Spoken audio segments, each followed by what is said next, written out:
Regresamos aquí al estudio de la Jornada de Oriente y tenemos hoy la visita de Isaac Palestina. Él es analista político aquí en Puebla, de diferentes medios de comunicación.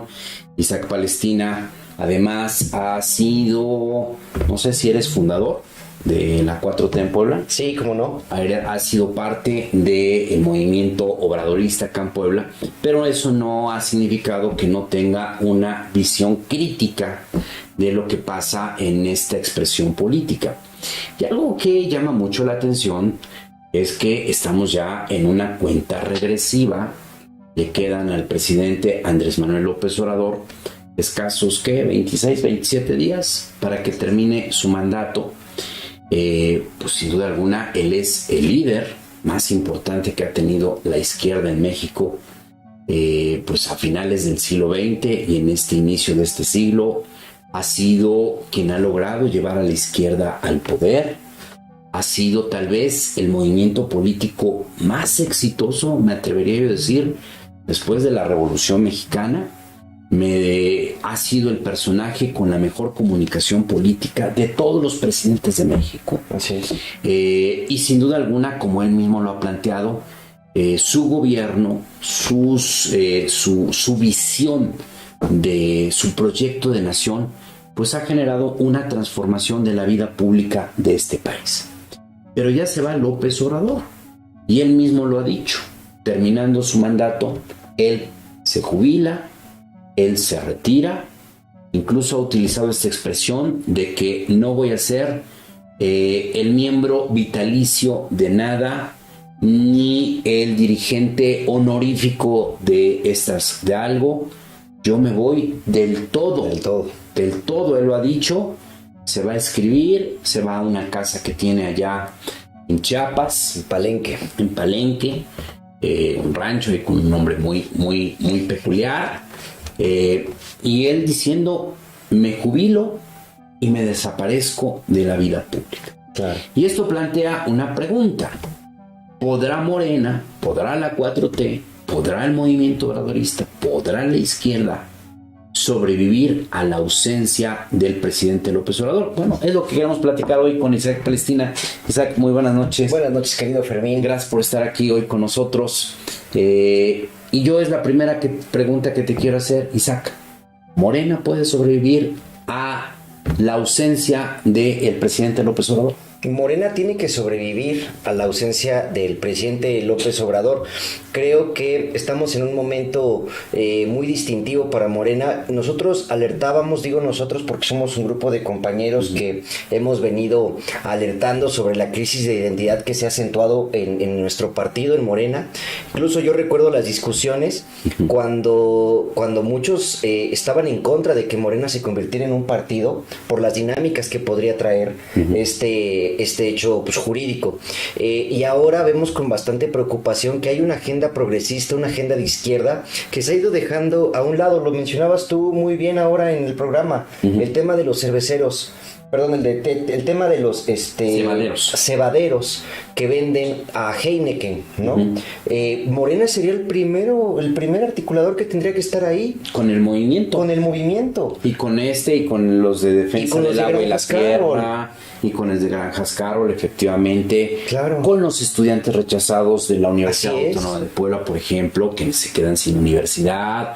Con los campesinos que sufren la sequía terrible de este año, con el relleno sanitario de San Pedro Cholula, los que luchan contra el relleno sanitario. Y no vemos a Morena. No vemos a Morena en esos movimientos y pareciera que la mayor parte de los políticos de Morena ahora están metidos en una inercia de política institucional del Estado, haciendo a un lado la mística obradorista, la mística del movimiento social. Claro. Que más que un movimiento social, son múltiples movimientos. Y ahora la mayoría de ellos están relacionados con el derecho a la tierra y el medio ambiente. Creo que Morena no puede ser ajena a estas luchas y cometería un error si sigue alejándose y ensimismándose en una política institucional. Ahora, ¿cuál es el riesgo, Isaac, de que Morena, la 4T, y hablemos 4T, que es Morena, junto con sus aliados, que es el Partido del Trabajo, el Partido Verde Ecologista, otros aliados como el Partido Fuerza por México, muy subgéneris, el Partido Nueva Alianza, entre otras agrupaciones. ¿Cuál es el futuro de la 4T si sigue con esta dinámica de estar más en una lucha por el poder político y darle la espalda a una agenda progresista, darle la espalda a movimientos sociales, darle la espalda a las necesidades del sector popular de la población? Pues es muy grave esto que tú comentas, y además es una tendencia que estamos viendo en el partido. Sin embargo, yo creo que Morena va a empezar en un proceso de autocrítica, tiene que iniciar ese proceso de autocrítica. Vemos con buenos ojos la llegada de María Luisa Alcalde a la dirigencia nacional de Morena, y esperemos que esta llegada también produzca ecos, sobre todo en los gobiernos de los estados, y que estas nuevas dirigencias que se consoliden en los estados puedan traer una política municipal de la 4T que tanto ha hecho falta. Yo veo con mucho riesgo, y siempre lo dijimos, el tema de la alianza con el Verde Ecologista, con Fuerza por México. Ve tú, el propio Verde impugna una sentencia del Tribunal Electoral del Poder Judicial local sobre la asignación de plurinominales. Que benefician a Morena. Que beneficia a Morena. Y por otro lado, cede diputados en la Cámara de Diputados del Congreso de la Unión para que logre la Junta de Coordinación Política. Entonces, lo que estamos viendo, lamentablemente, o lo que se está preponderando en la opinión pública, es simplemente una lucha por espacios políticos, desprovista de contenido ideológico y desprovista de una agenda social, que eso es lo que más nos preocupa, pero que además nos debe de ocupar a todos los que venimos del movimiento o de los diferentes movimientos. Ahora, yo te pregunto, ¿tú crees que hay esa capacidad de autoanálisis en Morena, de que en un futuro, en los meses próximos, esta coyuntura no sea solamente cambios institucionales? O sea, ya llegó una nueva presidenta, un nuevo gobernador, una nueva líder del partido, probablemente nuevos dirigentes aquí en Puebla, Morena, y que ahí empiece y termine todo. ¿O tú sientes que hay condiciones para que empiece a haber una autocrítica, un análisis en Morena? Digo, a mí me llama mucho la atención que, por ejemplo, el PAN, pues con todos esos limitantes, sí ha tenido ya un par de sesiones del Consejo Estatal donde han ido a discutir por qué perdieron. Sí. Muy interesante incluso.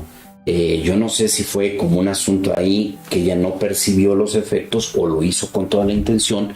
La presidenta del partido de Acción Nacional da a conocer un par de estudios que mandó a hacer el PAN, donde les pide a estas dos empresas consultoras que le hagan un análisis de por qué de la derrota. Y es muy interesante porque los dos le dicen: pues porque la mayor parte de la población, después de que hicimos 26 focus groups en el estado, nos arroja que el grueso de la población ve al PAN como el partido que generó la crisis de desempleo, de inseguridad y de inestabilidad económica. Terrible, sí. Y dices, bueno, creo que el PAN por lo menos está haciendo un análisis autocrítico.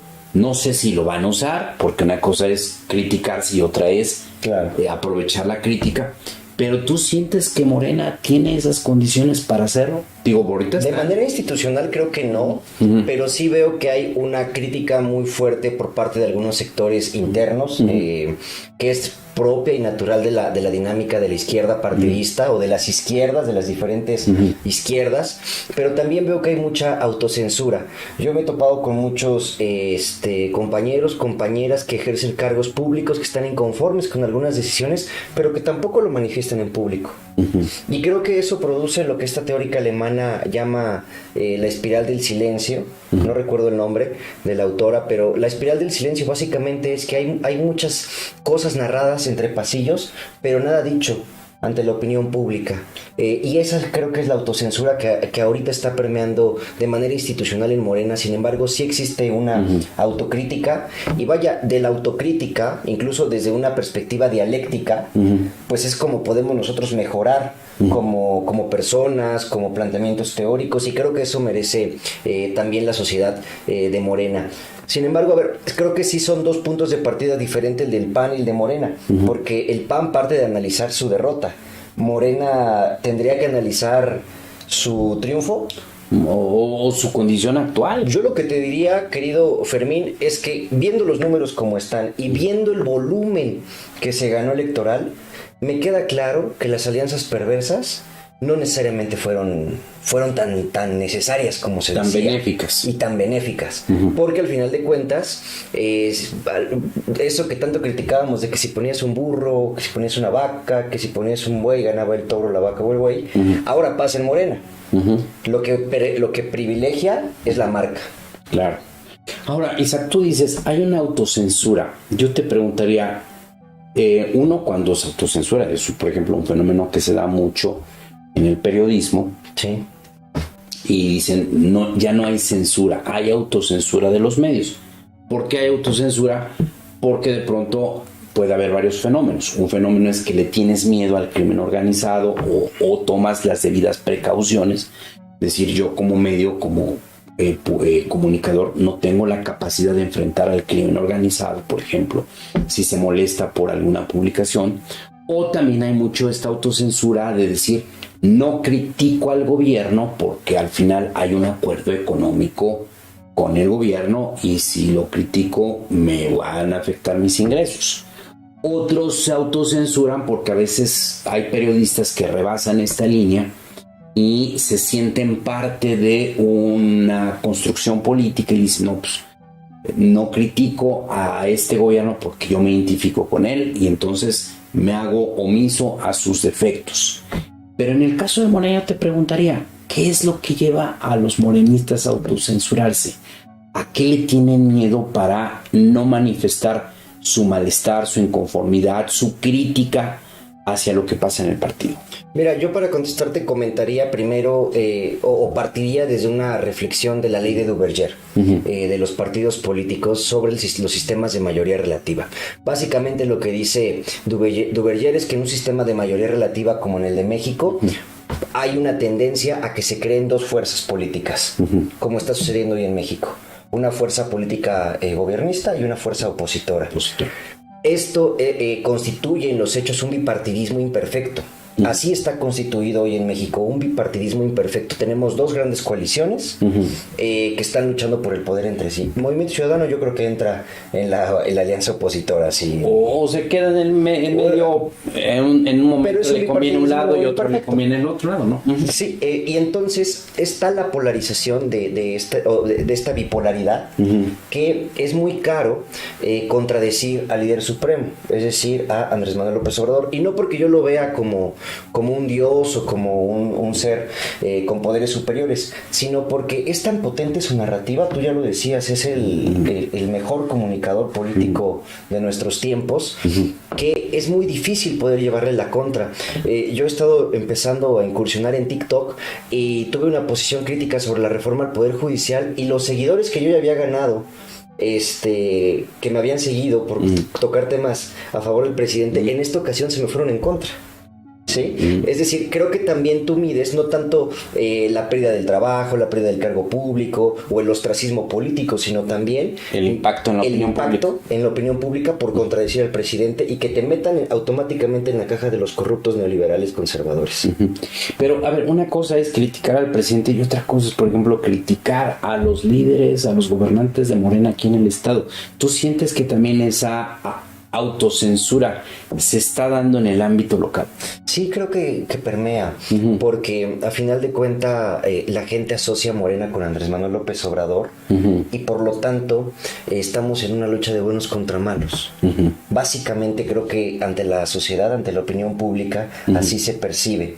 Y hasta cierto punto, incluso desde una perspectiva de disciplina política, creo que también es válido no ser tan frontales en la crítica, porque también eso puede ayudar a la oposición, que ellos tampoco son tan buenos críticos, sino muy honestos, ¿no? De todo lo que podrían criticar y que a veces nosotros criticamos, ellos no lo hacen y lo hacen incluso de una manera torpe o fallida. Entonces yo lo que pienso es que en Morena hay autocrítica, pero también hay autocensura, y la poca crítica que llega a haber es muy cuidadosa por mantenerse en un rigor de disciplina partidista.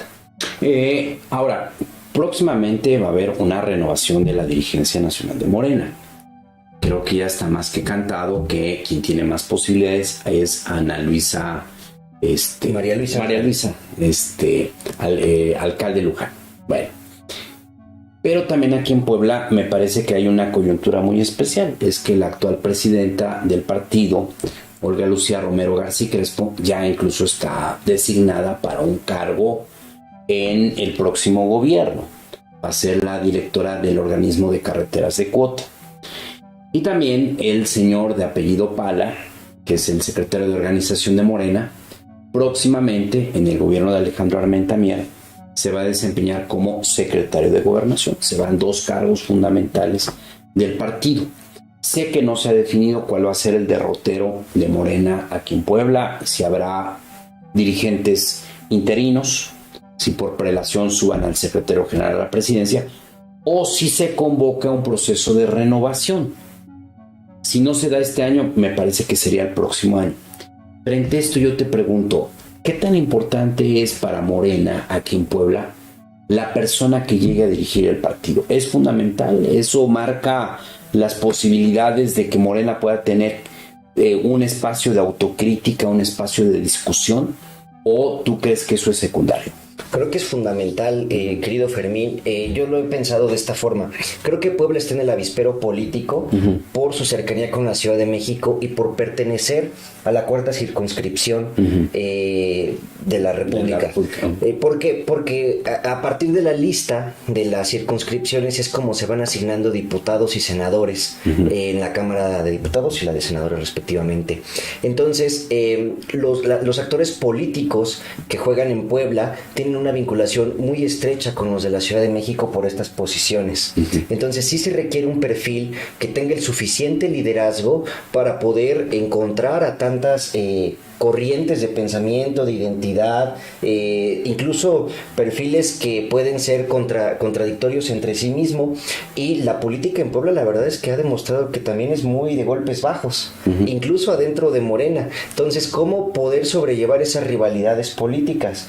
Hasta cierto punto, ser dirigente de Morena puede ser una trampa en una carrera política, pero tiene que haber alguien que quiera asumir ese liderazgo, pero también sin obstruir el ejercicio de gobierno, sin contradecir lo que lleve a cabo el gobernador, porque Morena es un partido hasta ahora que no tiene una estructura como organizada, como tradicional de un partido político. No tiene una vida orgánica en su dirigencia. Exacto, no tiene una vida orgánica en su dirigencia. Entonces valdría la pena pensar un perfil que pueda llevar a cabo esto, pero sobre todo, insisto, que pueda defender la identidad partidista y que pueda estar del lado de los movimientos sociales, que probablemente eso sí no lo pueda hacer las personas que están haciendo política institucional por su propia naturaleza del cargo, pero quizá el dirigente partidista, los consejeros de Morena sí tendrían que estar con los compañeros que estén luchando las batallas por el medio ambiente y el territorio.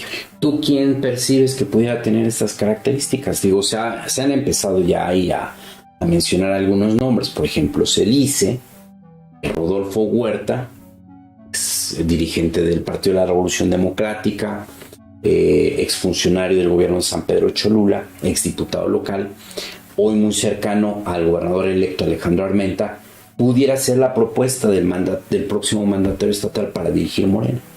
También se ha mencionado con insistencia el nombre de Claudia Rivera Vivanco, la expresidenta municipal de la capital. Algunos ven en Alejandro Carvajal esa posibilidad como alguien que pudiera tener esa visión de construir el partido, pero al mismo tiempo de voltear hacia los movimientos sociales.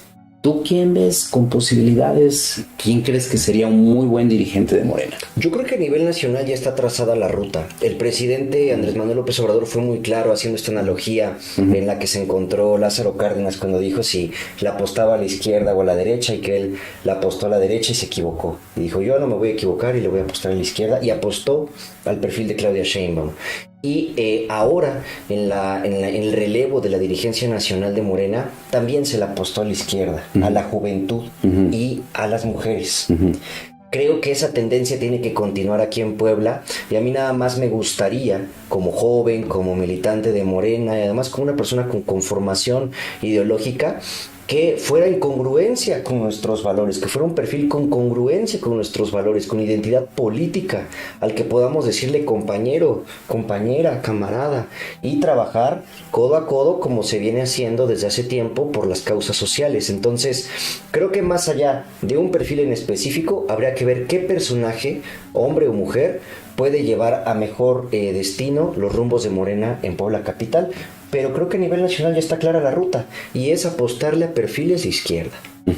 Pero ¿qué nombres, por ejemplo, tú podrías decir así, en una primera pincelada, estos podrían ser buenos aspirantes? Pues sin duda alguna Alejandro Carvajal es un compañero que tiene una gran trayectoria, un perfil político muy competitivo, que ha destacado mucho por estar cercano a los movimientos sociales. Él viene del movimiento social. Él viene del movimiento social, heredero de una lucha política también de su padre, igual que yo, también heredero de esa lucha política, y creo que eso vale la pena, recuperar esa tradición.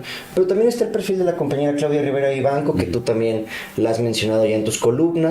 Creo que valdría la pena hacer un análisis, y más allá de pensarlo en una lucha mezquina de poder, pensar específicamente en una agenda programática que nos lleve a construir una vida orgánica partidista, y que no solamente nos lleve a ganar elecciones, sino también a construir un cambio de régimen real, sobre todo en el nivel local, en los municipios. ¿Cuál es el riesgo de que la izquierda tenga gobierno pero no tenga partido? Como ha venido ocurriendo, esa es mi percepción. Desde que en Puebla empieza el gobierno de Luis Miguel Barbosa Huerta, y ahora con el de Sergio Salomón, hemos tenido gobierno con siglas 4T, pero me parece que el partido no. Hemos visto un partido que medio se activa cuando llegan los procesos electorales, termina el proceso electoral, se desarticula, no tiene presencia en la opinión pública, no vemos una dirigencia del partido ni siquiera defendiendo los proyectos legislativos de la 4T, ya no hablemos siendo críticos, por lo menos defendiéndolos. ¿Cuál sería el riesgo de que sigamos teniendo, que ustedes, los de la 4T, sigan teniendo un gobierno de la izquierda que llegó por esa vía, pero no un partido? Creo que es el riesgo fundamental es que se acentúe la crisis de identidad y que Morena termine desdibujado, como quedó desdibujado el PAN, como quedó desdibujado el PRI, y que consecuentemente venga la derrota moral del partido. Yo lo escribí hace un par de semanas. Este tema de la supermayoría no necesariamente es un acierto para Morena, porque también lo deja con una gran expectativa ante la sociedad. Y si este bono democrático no se aprovecha para poder construir una agenda legislativa que priorice lo social, entonces Morena va a estar fallándole a la gente. El mayor riesgo que yo veo, además, es que no se va a construir una nueva generación que pueda darle relevo y que le dé continuidad a los trabajos de la Cuarta Transformación. ¿Qué pasó cuando lamentablemente fallece Miguel Barbosa? Que todavía no tenía preparados perfiles para la gubernatura. Claro. ¿Sí? Es decir, el partido no solamente debe ser el que se encarga de hacer las elecciones, sino también es el que se encarga de formar a sus cuadros y prepararlos para las contiendas electorales. E incluso el artículo 41 de la Constitución es muy claro al decir que es una institución de interés público que tiene que llevar al poder a los ciudadanos. ¿Sí? Entonces yo veo ese riesgo, que Morena termine desdibujada y que continúe importando perfiles ajenos a nuestra identidad política.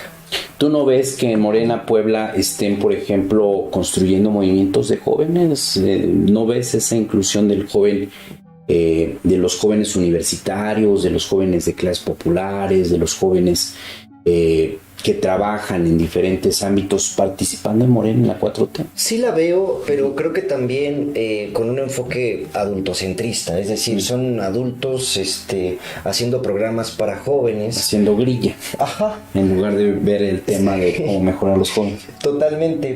Lo veo así porque además yo tengo 26 años, es decir, no vengo... Todavía entra ahí en esa categoría, afortunadamente. Y a mí no me gusta mucho participar en la política juvenil porque siento que hasta cierto punto es como una política caricaturizada, en la que nos ponen ahí como en un cuartito a jugar algunos temas mientras los grandes están tomando las decisiones relevantes. Entonces creo que sí definitivamente hay políticos y hay política juvenil, sin embargo creo que la manera en la que se ha llevado a cabo no ha sido con seriedad. Muy bien, pues ahí están, esos son los retos de Morena, la 4T, ahora que López Obrador pues cumpla su promesa de retirarse. Ella dijo que no hay vuelta de hoja. Se me hace una actitud muy democrática, es decir, ya terminó mi ciclo y finalizo mi participación, que era una regla antes del presidencialismo.